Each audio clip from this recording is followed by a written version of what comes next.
Yes, people, what's going on? It's Mike back again, and this is your Debrief show, the only show that is on all the streaming platforms, Spotify, Amazon Music, etc., etc. So make sure you go and download the copy of the Debrief. But look, tonight's show is a relatively simple show. Apologies, there was no match reaction. I was ill at Wolves, really quite bad. So, I didn't do a match reaction. I was not in a fit state to do one. So, I'm okay now. I'm fine. I just had a bit of a funny turn, if I'm being honest. Also, obviously, we will see you Monday at Flyers for the Everton West Ham game. So make sure you get down there. I will be in there. Probably from about 5, if not a bit earlier. So make sure you get in there. And then on top of that, please go out and check Match Bingo. And also, I am doing the Everton Sleep Out. So if you can donate, I'd be incredibly grateful. Right, on to last night's game. A game that, if I'm being brutally honest, I'm incredibly disappointed by. I'm more disappointed about that game at Wolves than I am at the Villa game at home and the Liverpool game away, because it felt like a game that Everton should have won. And ultimately, I think if we don't make 7 changes, I think we do win that game. So laying it out, I think it was on David Moyes. I think David Moyes got it wrong, seriously wrong last night. And, you know, this is, I was reading some stats. I think this is in the last 8 times we've made 7 changes or something, we've lost all of them in the League Cup. We've been knocked out in the 3rd round 4 out of the last 5 years. And the thing that frustrates me and infuriates me about this is this was a competition that Everton could have gone far in. You know, we've seen last season with Crystal Palace, Newcastle, various teams doing well in this competition. Everton have got no European football. Our game this week is on a Monday. So why did you have to drop 7 players? I just don't get it. I don't get any of the decisions that were made in that team selection. I wanted to see 3 changes. I wanted to see Tyler Diblin, Charlie Alcaraz and Tieno Barry. But instead, we got a goalkeeper that we didn't need to change because, again, he's not playing till Monday. We had Coleman at left back, which, again, ordinarily I don't have an issue with. But why? Why destabilise a team? The changes in midfield, Tim, Dwight McNeil, I just find it staggering. And yeah, I'm just incredibly disappointed that Moyes chose to do that. It beggars belief, to be honest. And, you know, the comment he come out with and said that, you know, you've got to have a team of players that can perform. Well, I saw a really good performance against Aston Villa, one that we lacked scoring a goal. I saw a very good second half performance against Liverpool, and then he goes and destabilises it, makes 7 changes. I don't get it. I don't get why he did that. And, you know, from a sort of instant match reaction perspective, I was sitting there last night feeling very sorry for myself anyway. But I was perplexed. As soon as the team sheet come out, I was like, what are you doing? Me and Millsy had done the match preview and we were talking about how we shouldn't make loads of changes and we should go for the game. And he didn't do it. So, yeah, I mean, I'm incredibly disappointed by last night. And it definitely feels like an opportunity lost. Wolves weren't great. The stadium was half empty. There was no reason to give them that much optimism in the game. And yet we struggled. We struggled with transition in midfield. We struggled with any cutting edge. I think the less we say about Dwight McNeil is the better.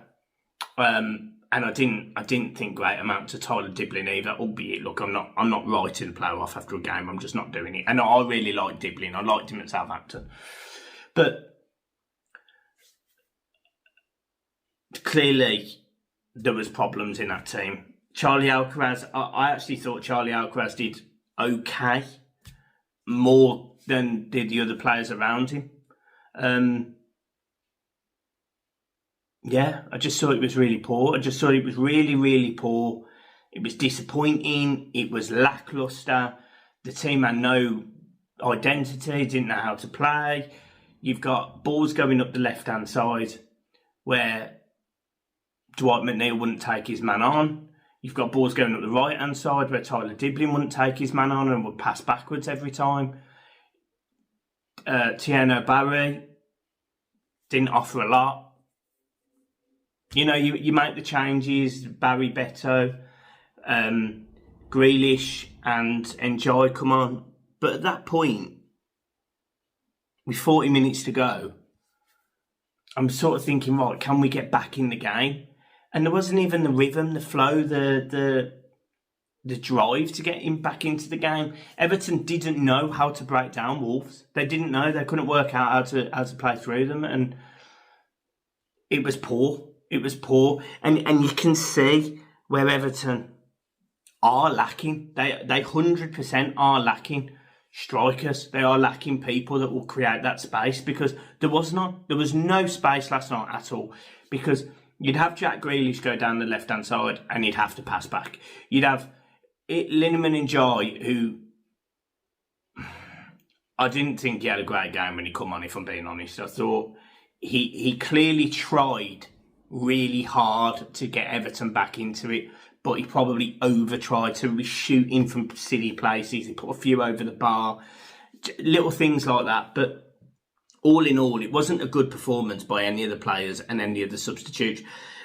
Beto come on, and to be fair to Beto, he won some balls. He tried to carry the ball, but he didn't really have a shot. Defensively, we were clearly all over the place. The first goal to concede is so poor, it's farcical, because the keeper makes a decent save. No one tracks his man. Certain people have blamed certain people. It looks like McNeil leaves his man, and he just strolls into the box and makes it 1-0. So poor. And the second goal is even worse. Travers is practically on the floor before the guy shoots. Now, I'm relatively confident if that was Jordan, he'd have been standing on his feet until the very end. If anything, he wouldn't have gone down. He would have stayed up. So, yeah, mega disappointed. Mega disappointed. And actually, it put so much pressure on the West Ham game, because you can't go out of the cup having rested 7 players and then put in a poor performance against West Ham. They've got to turn up. For me, I don't get it. I don't get the requirement for a rest. I don't get why you needed to destabilise a team from the Liverpool game. Certainly the second half, I don't get it. And, you know, I'd never tried to be critical of Moyes, never, because, you know, Moyes has always been Mr. Everton to me, and you know, you got to remember, as a 33-year-old, my most successful time is under David Moyes. I was 3 when we won the FA Cup, so memories of that are very, very jaded, to say the least. But that was the side of David Moyes I didn't enjoy last night. That was the stupidness,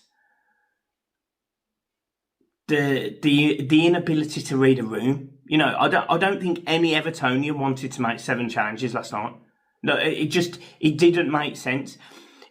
I could have semi-understood it if we had a game on Tuesday and then we were the early kick-off, or maybe a Friday night kick-off or an early kick-off on a Saturday. I would have understood. But we're playing Monday. You know, you can have 2 rest days in those 6-day period. I just didn't get it. I didn't get it. And, you know, I could go through most players on that pitch last night, and I don't think many of them had a good game, if any of them. And, you know, the travelling away fans, as always, were brilliant. But again, they were let down. They were let down. They were let down by a team of players that, quite frankly, you know, if you move that first team element out of it and you look at the bench, well, they demonstrated last night they're not good enough. They literally demonstrated it. They went to a team that hasn't won a game in the Premier League, it struggled to score goals, and they put 2 past us with no reply. And the more you sort of sit around the stats and the tactics and everything, it just winds you up. It just winds you up because we got so much wrong yesterday, in my opinion. We got so much wrong, in my opinion, from start to finish, from the team selection to the tactics to playing long balls into Barry to trying to play down the channels, but the wingers not taking on the fullbacks. Nothing. And there was at times Everton looked like they were on top. In the first 20 minutes, I thought Everton was on top. But as soon as Wolves scored, that was it. It felt like there was only ever going to be one winner when Wolves scored. Even at half time, you could have sat there and gone, I think Everton will get an equaliser. But I couldn't see us winning. I couldn't see us winning at all. I didn't even think we'd get close. And, you know, for all of the troubles that Wolves have had in terms of, you know, fans not wanting to go to the game, issues with the board, issues with the manager, issues with the fans, They did a good job last night. You know, they did exactly what they needed to do to beat a kind of informed Everton team. You know, we now are out of the Carabao Cup. We sit 10th in the league. And what have we got to concentrate on? You know, Everton probably won't be finishing in Europe. This was a massive opportunity for that, and we bottled it. But more specifically, I feel like the manager bottled it. I was so disappointed, and I think that's coming across loud and clear. I'm so disappointed because there was no need. There was no need. And look, we've got 2 home games coming up now, West Ham and Palace. And I think it's absolutely critical you take 6 points out of them, because if you go on a run where you don't win games, after doing things like that in the cup, I don't think it looks or feels good at all. So yeah, I was mega disappointed. This whole Barry and Beto debate just doesn't go away. I was sitting next to people that don't rate either of them, and that is awful, really, because Barry's literally played 6 games or 5 games, but literally people are writing him off already.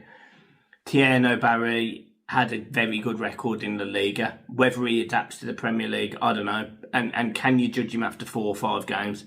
I also don't know. But neither of them are, in my opinion, doing enough to start. Like, neither of them are doing enough to start. And, you know, Everton don't have that third striker option. They don't have proven goal scoring. Don't get me wrong, Beto got 11 or 10 last season, but there was a purple patch, and we did try and play to his strengths. But I can't say we're playing to his strengths now. I can't say we're trying to play the ball down the channels. I can't say that we're trying to get down the wings and put balls into the box for him.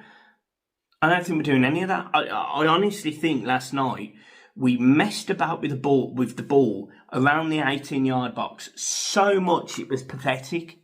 To be honest, it was awful how much we messed about with it. And being straight, the more I look back at the game, I saw the highlights, I saw the goals, it just infuriates me. And yeah, there was one player in my mind that come out of last night again with a decent performance, and that was James Garner.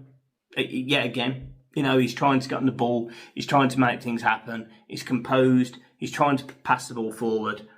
Last night, the amount of times he had to come mega deep, almost sitting in the back 4 to simply find a pass and somebody to move was a joke.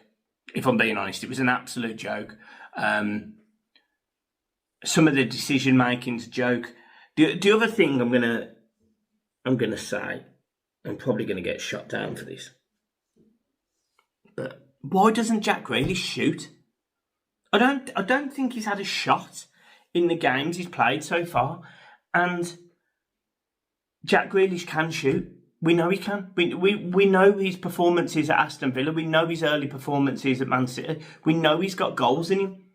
And I don't get why he won't shoot. Because that's what it feels like. It feels like, to me, he's scared of pulling a trigger. He's always making this extra pass. And, you know, he hasn't got Kevin De Bruyne to his right and he hasn't got Erling Haaland in front of him. A lot of this he needs to accept he has to do himself, because the quality around him is not on his level. So he's got to do it himself. And he's not shooting enough. He's not shooting enough. The one thing I'd say about Njai is at least he will beat a man and he will shoot. His shooting might be off the chart. It might be over the wall. It might be over the box. But might be whatever. You get what I'm saying. But Grealish should be able to have that in his locker. So yeah, I don't get it. We also there was a couple of moments, positive moments. There was a really good save by the goalkeeper, Sam Johnson. I think it was it Barry or Beto's header, or Michael Keane, it was somebody. There was a couple of balls at the back post. Jake O'Brien almost got one. And we also hit the crossbar. But that's not enough. It's not enough. And ordinarily, in my opinion, we lost that game without a whimper, and I do blame David Moyes. I do. I do. I think he got it horribly, horribly wrong, unnecessarily, and it's cost us. It's cost us. You know, if you go out with a full team and the opposition have had to work really hard, fair enough.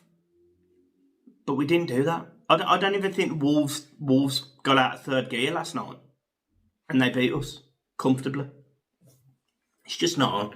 It's just unacceptable. So, look, I'm leaving it there. There's no point ranting and raving. I didn't do a match reaction because I was poorly. I do want to thank the staff at Wolves. They were great. I come out of the away section and I felt awful, felt sick.